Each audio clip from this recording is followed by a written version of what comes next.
Welcome to the Podcast Interview Marketing Show, where we explore big ideas with leading experts on how to grow your brand and business with targeted podcast interviews. The greatest gift you can ever give someone is introducing them to a new idea or a new person.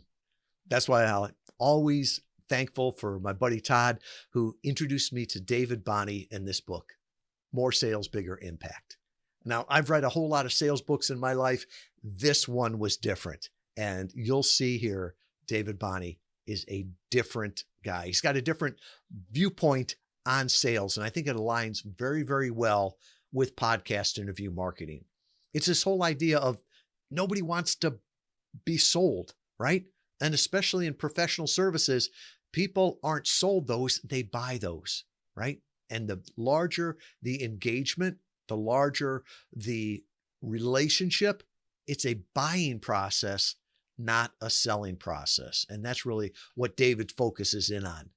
The second thing is he talks about, are we focused on the problem or the product? You know, too often we're all enamored with our products and want to talk about that. And that's the kiss of death on a podcast interview, right? People care about their problems. It reminds me years ago, a client called us and said, I love you guys. You're just like Preparation H. And I'm like, why are we like hemorrhoid cream? And he's like, no, it's a compliment, right? You gave me fast relief. You came recommended, right? And it reminded me, nobody cares about your product or service. They care about the pain in their rear end. The third thing I would encourage you to listen for and hear, David points it out. If you're a business owner, if you're a marketer, nobody's coming to help you, right? You've got to take control of this on your own. If you're always beholden to someone else to get your leads, to get your new business, well, you don't have a business. They control your business. So you need to control the crowd you're talking to. You need to control the conversions, right? Moving them along in the journey. And ultimately, you need to control the conversation that's going on in your marketplace.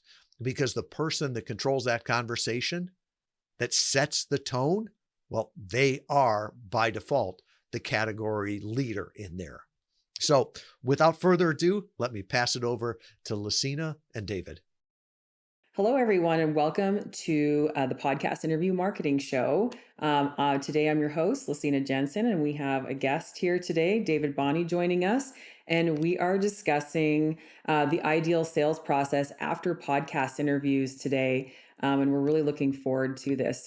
So David, before we dive into everything, can you just give us a quick overview, or the audience quick overview, of who you are and what you do and what you're doing even for the sales community right now? Yeah, absolutely. Thank you for having me. So my sales journey started over 15 years ago. I reluctantly went into it after I got out of college playing D1 basketball and got hurt. So had to go out into the real world and couldn't get a job, and had to take a sales position, and I was really bad at it in the first couple of months. And if you don't make it in your ramp period, you're gonna get let go. And my manager had that conversation with me, and I had to figure it out. And it was really in that process of being forced to either succeed or fail, flight or fight, where I started to really figure out some of the core nuances that drove success for me in the role. I was able to get through my ramp, rose to the top of the West Coast division at a Fortune 500 company, ultimately got brought up into management 10 months later. After almost being fired, it was a pretty fast ascension, and then got recruited out into software companies that have been backed by some of the biggest venture capital firms in the world, like Goldman Sachs and Bain Capital. So my journey has really gone from being in the front lines, being a salesperson, trying to figure it out, not being naturally great at it, to really figuring out what are the systems and processes to be successful in the role. And then when you get into that venture capital world, Lasina, there's an unbelievable amount of pressure to create unreasonable results. So then you've got to start to build the strategic systems and processes for a sales department.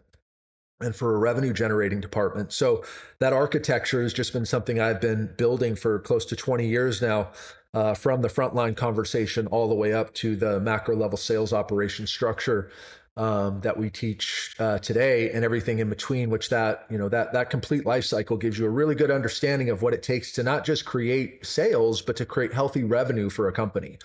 There are a lot of salespeople out there that can throw in sales, and it causes all kinds of problems for the rest of the organization. And they're ultimately low value for the business. They decrease profitability because of the noise that they make.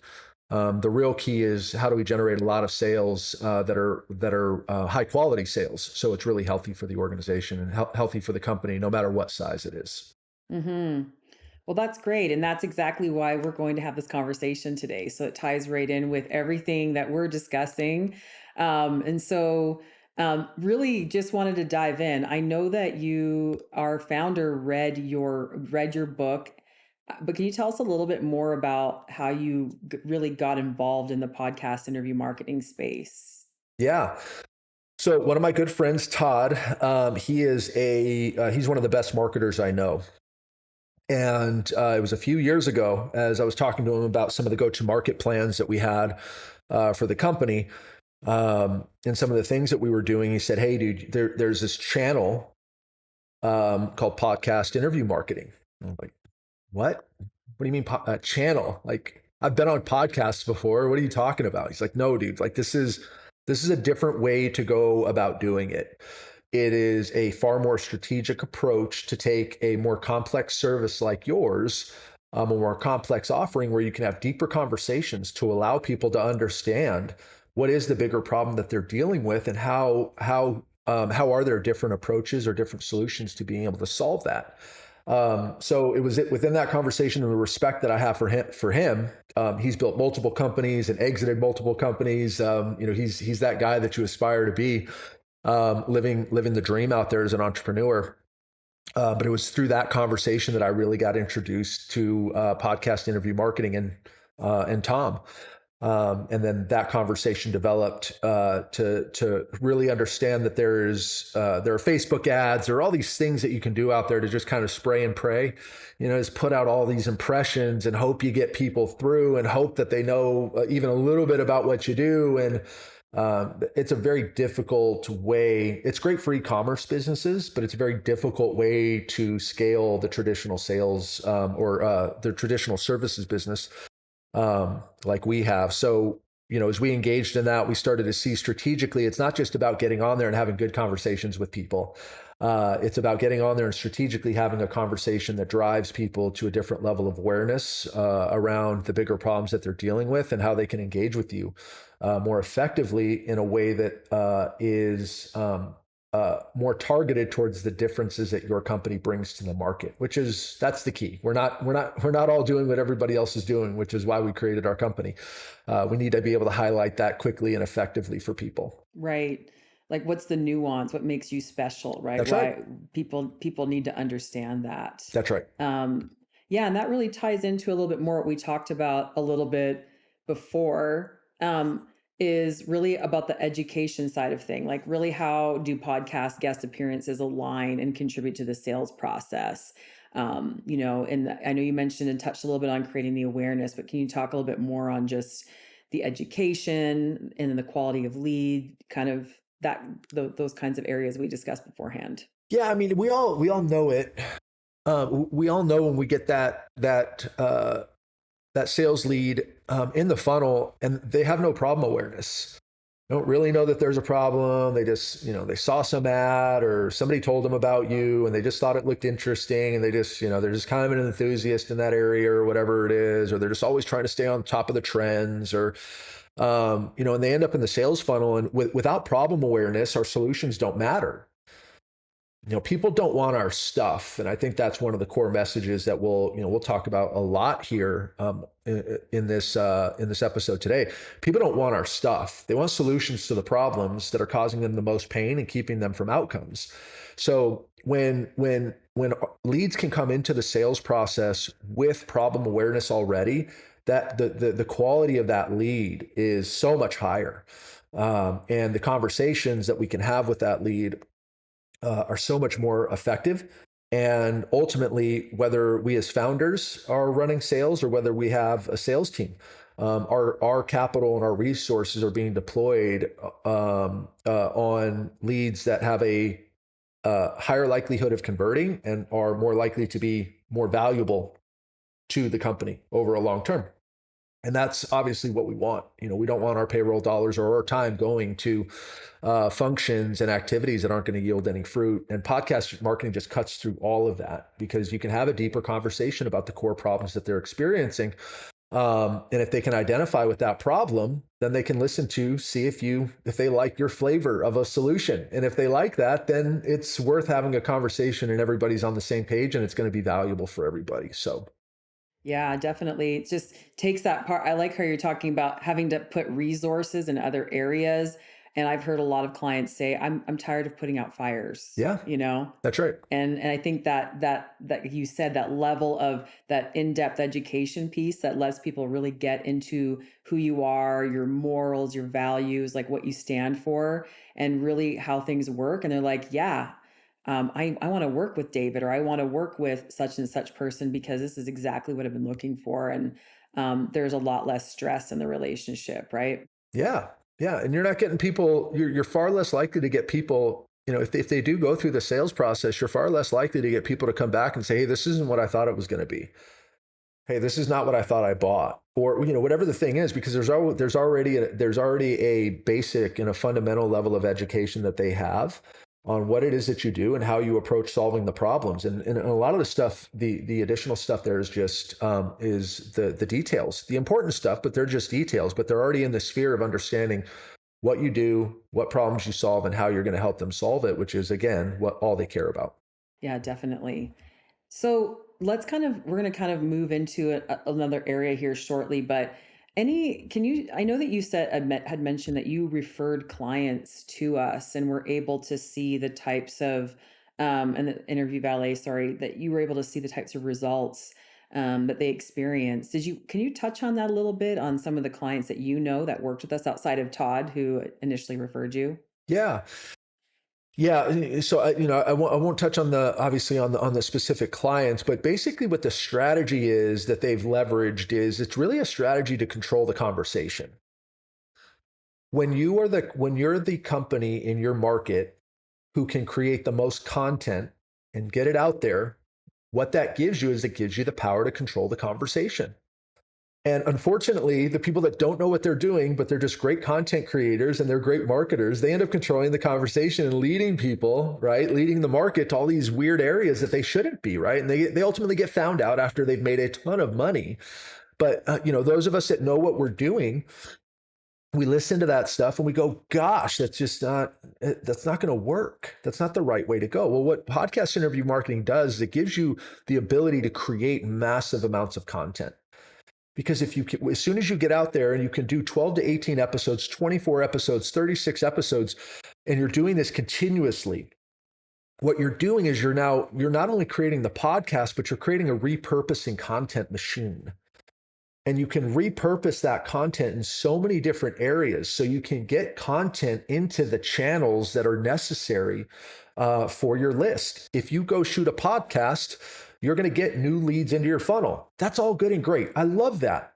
But what about the existing leads that are already in your sphere that don't listen to that podcast? Go take that podcast and get it out to them. Make sure that they're aware of it so that they can listen to it. Break it up into a bunch of clips. And you can take those clips and start getting it out to your existing list. You can use podcasts, interview marketing, and some of those broken down clips to further along opportunities that are already in your sales process. If we've already gone through the discovery process between discovery and demonstration, or when I deliver my solution, you're probably going to want to hear more about what I have to say. And showing you a clip where I've been put into a position of authority as somebody that has been chosen to speak on this topic, right? Not just somebody that grabbed a microphone and turned on their iPhone, but this podcast chose me to talk on this topic. I have been chosen as somebody else to be the authority here. And here's what I said about it. Further deepens the trust that they have in our ability to solve these problems. Old opportunities. We can resurrect old opportunities that didn't close before by repurposing this content. So there's a lot of different ways to repurpose this content, but that's ultimately what podcast interview marketing does. It creates a content machine for your business if you use it correctly. But it's very different than the podcast or the content machine where you're just shooting a bunch of stuff, because you already have a higher level of authority because other people are bringing you in to have those conversations.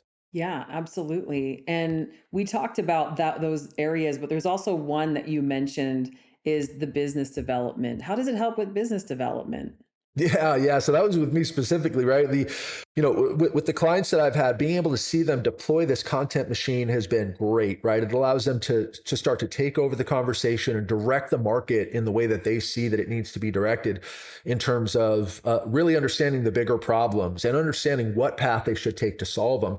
But additionally, what that ends up doing is it ends up giving you awareness in other conversations as well. So with me specifically, we had a big business development relationship that we were working on. And we were going through the process, and we were looking at opportunities to be able to create this joint venture. And then suddenly the other side went dark. I didn't hear from them for probably 3 to 4 weeks. Just no communication, no understanding of what was going on. The conversation just got paused. Well, after that month, they bubbled back up, and they said, "Hey, so we think we figured this out.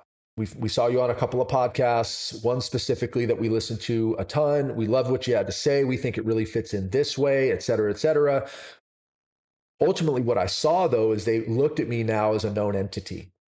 When I was a guest on a podcast that they had listened to, that they regularly listened to, it established the authority that I've had already had in the market was one thing, but it thrusted it up a few more rungs, if you will, and it really created a lot of confidence on their side that there was a symbiotic relationship just in terms of level of status. So that group, I would probably say they were punching above my weight in terms of and our weight in terms of social media presence and everything else. But by doing that, suddenly we were on the same level here, and they now wanted to work with me just as bad as we wanted to work with them, which was fantastic. And it wouldn't have happened, right? It was one of those extras. It was one of those additives there that when they went to go Google our company, when they Googled my name, these are the things that popped up. These podcasts are the things that pop up first, and it gave them the chance to see that not only was it a part of that one podcast that they listened to, but now I've got multiple appearances,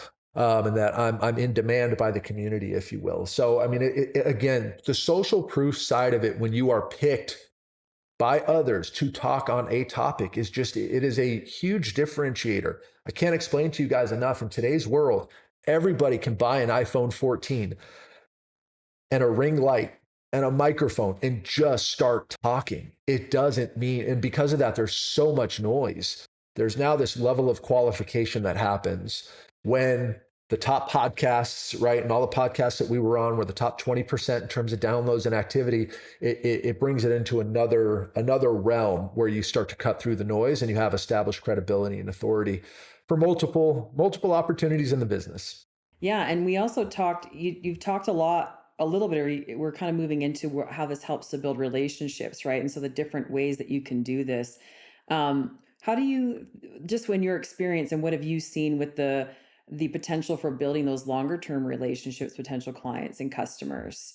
Really, I know we talked about going deeper on that, but can you expand on that a little bit for everyone?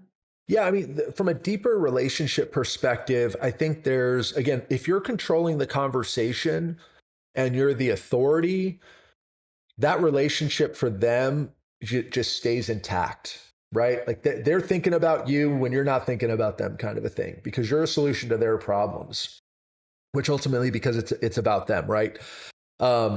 And I think the great thing that happens, with the last tour that I did around buyer-centric selling, and really having a buyer-first approach, not being seller-centric, right? Buyers want to solve their problems. We want to help them solve their problems. We're actually working towards the same goal, But the vast majority of sellers out there and companies, they position their sales rhythm and their sales motion as something where they're trying to court their prospects, trying to get them so that they can hit quota and so that they can make money, right? And it creates a lack of trust. So when we want to help prospects solve their problems, when we're putting information out there that's helping them solve problems, when they're thinking about us and we're the ones that they're going to, it's awesome because it starts to form a relationship. And the greatest example that I've seen is when I hop on the phone with somebody, and depending on the various ways that they can get to me, and the person says, "Man, it feels like I already know you." And it's a really strange feeling the first time that happens, right? 'Cause I don't know you at all, but you're talking to me like we're friends. It is a very strange dynamic, right? I'm not famous. I've never been famous other than, my college days in Las Cruces, New Mexico, which is a far cry from any fame, right? But, it's like, man, this person is talking to me like I'm their friend and I don't know who they are. There's an immediate relationship there. And that type of relationship goes beyond whatever ends up happening in that transaction, right? Now, we have a duty to meet them there and continue that. I better not treat them as a tool for my company to hit their goals. I better be a mechanism for them to continue on their journey so they can create their outcomes. But, whether they end up buying from us or not, that relationship, it started because of my voice, right? That they heard multiple times while they're driving around, listening to the next podcast, or then once they're in our funnel, they're listening to the next video and listening to the next video. And, it all starts there because it starts with the relationship in the podcast, and then it continues on, and our ability to maintain that type of relationship and grow it without having to be there is actually quite phenomenal. Yeah, that definitely makes a lot of sense. And I'm sure that's helpful to a lot of people. So let's tie that in a little bit quickly into the next part of measuring that success, right? So obviously, like you said, it's not about having just great conversations or nice conversations, however you want to put it. There's so much more to it, right? How do you measure the success of all of this, or how have you been? What's been the key way to do that for you? Yeah, and I think that's a big deal, right? Because it's like, hey, I think I had a great conversation with them. Well, what does that mean? And I always lean on facts, not feelings, right? And one of the biggest problems that business owners have, or authorities in the space, is they don't have an actual strategy when they're getting onto a podcast. What is our messaging strategy? What stories are we telling? What problems are we identifying, and where are we driving them so that we can continue the conversation? And when you go on a podcast and you start to set up the more analytical approach, or what we call the machine, when you know that you're driving everybody to a very specific landing page, and that landing page doesn't have a bunch of different traffic sources, the hits to that landing page will tell you how effective your messaging was, how compelling your stories were, how aligned your call to action was on that podcast. It will tell you, right? And because most of the time it's so easy for us just to blame the podcast host, or, they don't get as many downloads. No, the downloads the information is all out there. They're getting the downloads. Am I doing my job at having the compelling conversation? And it's not, am I filling it in the moment and getting on there and riffing for 30 to 60 minutes? Is what is my targeted strategy when I'm getting on there, right? If it is one of those podcasts, right? I totally recognize sometimes we just want to get on podcasts and just be able to spread the good word, or, help people out. That's completely fine. But when you're doing it strategically for your funnel, your messaging, you will know if your messaging is dialed in, if your landing page is getting hits. If your landing page is getting hits, you will know if your call to action is actually creating the next step of value that your prospects want, if they are downloading it. You will know if you're forming a really clear relationship, or a solid relationship with the people listening, a relationship of, this is an expert who can help me get to where I want to go, if you have people booking calls. So the facts will tell you whether or not you did a good job, not your feelings. There are times where I've gone on and I was like, oh my gosh, what just happened? right? Because sometimes Right. questions are being asked and you're trying to get Mhm. your messaging and you're trying to make sure that the conversation fits into what the host is asking, which is an art. It's really hard when you don't have a strategy, right? But even if you have a strategy, it can be difficult. But you know, I've gone through that experience and then I've looked at the analytics afterwards and I've seen that those conversations have done really well from an analytics perspective. And to me, that's all that matters for our business, right? The people on the team, they want to know, am I doing what I need to drive people through our funnel? That's what they care about. They don't care if I had a good conversation on there and people thought I was cool.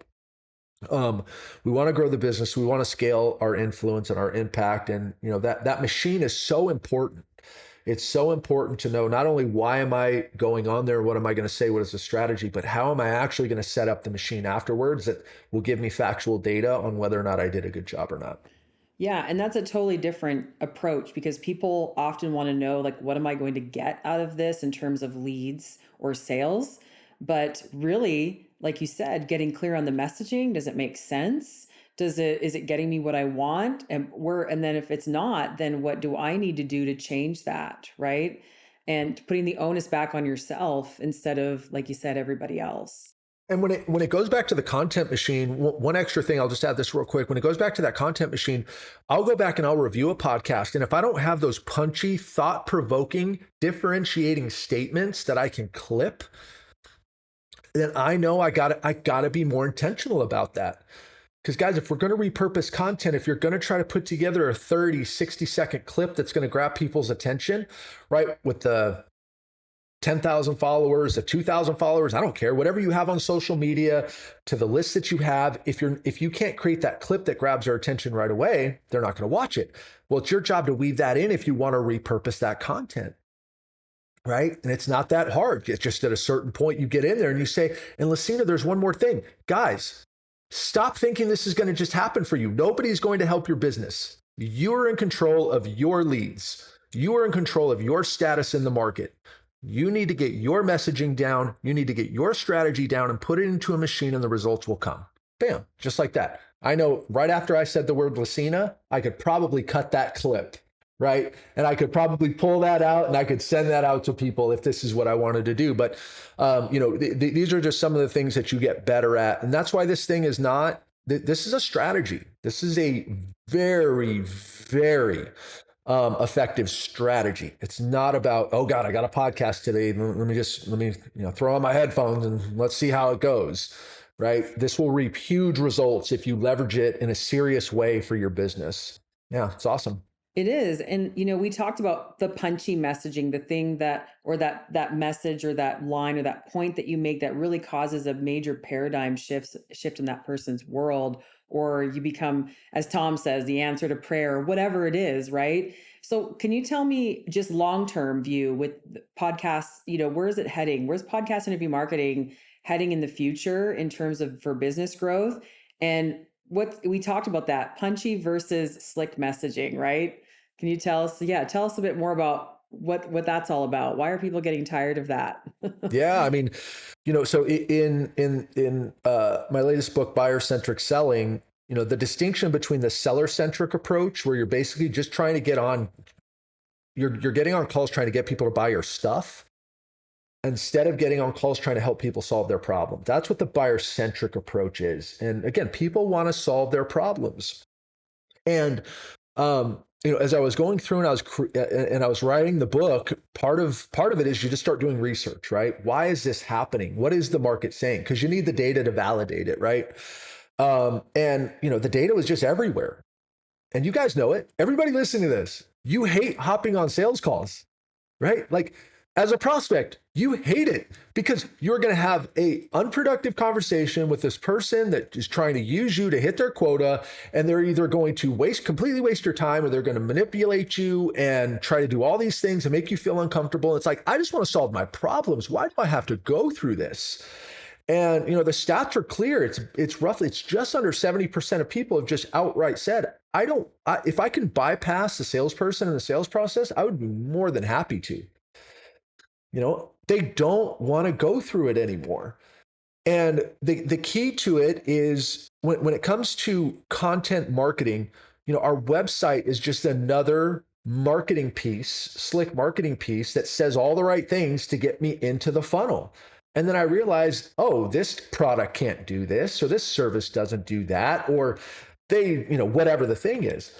And all of the smoke and mirrors that are out there in the sales and marketing realm, the tolerance for it is just all but gone. Right? We have reviews, we have social sites, we have all these things for credibility, so marketers can't market to us. There's all these things that have been built by people to try to bypass all of these poor sales processes that lack integrity. Podcast marketing is at the core of that opposition to the slick marketing, because I either get on for a 30-minute conversation and I know what I'm talking about, or I don't. I either clearly outline some core points or I don't. This isn't something where I can put an effective, 8 words together at the top of a website that are punchy and get your attention. This isn't a 30-second Facebook clip. So as far as I'm concerned, buyers are going to continue to push the limits on figuring out real authority and real solutions in the marketplace. They're already doing it in e-commerce. They're trying to do it as much as possible from a services realm perspective, and podcasts are becoming one of those core, at this point, one of those core litmus tests on whether or not a service provider is truly a leader in the industry or not. And from what I can see, it's only going to continue. Yeah, you're right about that. And people's BS meters are like set on the highest settings now. That's just kind of where we're at in our society, in the world in general.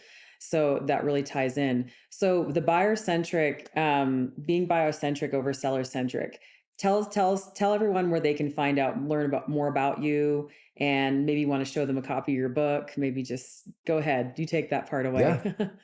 Yeah, absolutely. Yeah. So buyer-centric selling, you can get it on Amazon. The subtitle is How to Stop Annoying Your Prospects with Tired Sales Tactics and Close More Deals with the Perfect Buyer's Journey. We spend so much time on customer journeys, right? Somebody buys, what do? We got to make a great first impression. We need to take them through this process and make sure they're a happy customer. What about the buyer's journey? Why are we not obsessing over that? And the fact that we're not obsessing over that, guys, is creating such a problem, because what it's causing you to do is it's causing you to either water down your sales process to where if somebody gets on, you ask a couple of questions and then you just demo or you pitch. And people are bad buyers, guys. They don't know how to solve their problems, because if they could have, they would have already. So you get on there and you just pitch your stuff, and they don't know what they need, and they just make some gut decision. And then we wonder why they're not happy on the other side sometimes. Or more importantly, we wonder why they didn't choose us. Is our pitch not relevant enough? No, they don't want our stuff. They want a solution to solve the problems causing them the most pain and keeping them from important outcomes. That's what they want. So the perfect buyer's journey is really just about that. How do we understand what the buyer is trying to do in the process of solving their biggest problems? And how do we join them in that? How do we become the trusted advisor that joins them in that process and is shoulder to shoulder with them on the same side, not on the opposite side, trying to get them to do something they don't want to do? How do we get on the same side and create an action plan for them to do just that? Even if it doesn't include our services, we are the experts in that area. We can create the process that helps people in our market solve their biggest problems. And if we would just create more of a service delivery from that perspective, I promise you guys, if you give your prospects a plan of action on how they can solve their biggest problems while everybody else is trying to sell them, they are going to pick you more than you could possibly imagine. That's great news for anyone listening, right? So where can you tell them where they can buy the book and where they can find more about you as well?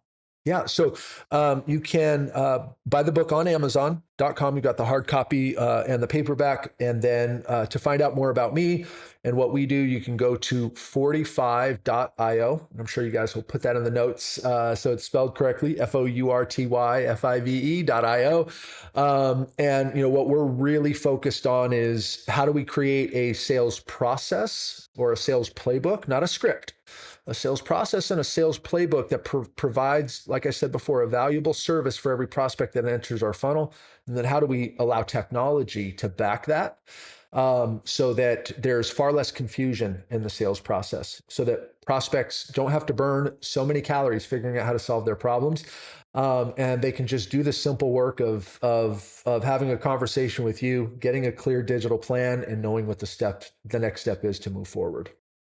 Great. Well, thank you so much, David. We really do appreciate you taking the time to lend your expertise and experience to this. It really Yeah. does tie in well with this channel, and you've got your own experience from that as well. Thank you, everyone, for tuning in, and we'll see you on the next episode.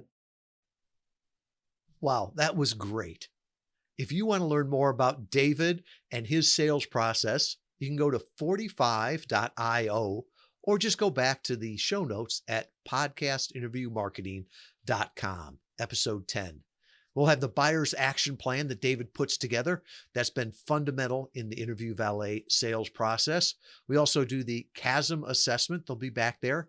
And if you'd like a copy of his new book, I've bought 12 copies of that, got the author to sign those. So if you'd like one of those, we'd love to send it out to you. Just leave us a rating and review, take a quick snapshot of that, send that in, and we'll get that out to you. The quote today comes from David, and I thought this was so awesome, that the goal is to have your clients thinking about you even when you're not thinking about them. That is some powerful marketing.